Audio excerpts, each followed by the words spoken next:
সোনারূপাকে নিয়ে সেনগুপ্ত বাড়ি ছাড়ার আগেই ছদ্মবেশী মিসকা সূর্যের কাছে হাতে নাতে ধরা পড়ে গেল। হ্যাঁ বন্ধুরা, আমরা এমনটাই দেখতে পাবো অনুরাগে ছোঁয়া ধারাবাহিকের আগামী পর্বগুলোতে।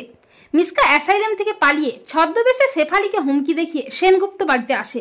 মিসকার আসল উদ্দেশ্য বীরকে নিয়ে দীপাকে ব্যস্ত রেখে সেই সুযোগে সোনারূপাকে নিয়ে পালাবে, সোনারূপার ক্ষতি করবে। কিন্তু প্রথম দিনেই মিসকাকে দেখে রূপার মনে সন্দেহ হয়।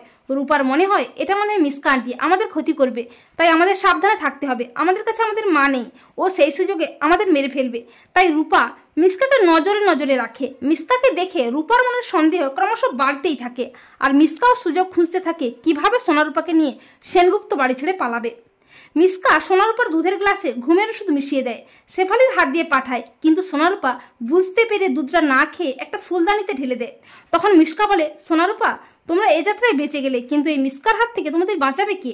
এরপর মিসকা চালাকি করে আবারও সোনারূপার খাবারে ঘুমের ওষুধ মিশিয়ে দেয়, আর সোনারূপা বুঝতে না পেরে খেয়ে ফেলে। কিছুক্ষণ পর সোনারূপা ঘুমে অচেতন হয়ে পড়ে। অপরদিকে সূর্য ব্রেকিং নিউজে মিসকার পালিয়ে যাওয়ার খবরটা দেখেই সোনারূপাকে বাঁচাতে মরিয়া হয়ে ছুটে আসতে থাকে।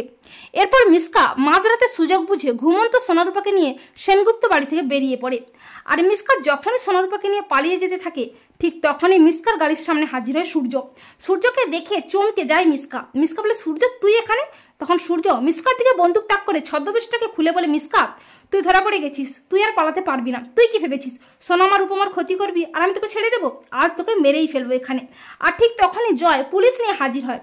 পুলিশ আবারও ছদ্মবেশে মিসকাকে অ্যারেস্ট করে টানতে টানতে থানায় নিয়ে যায়।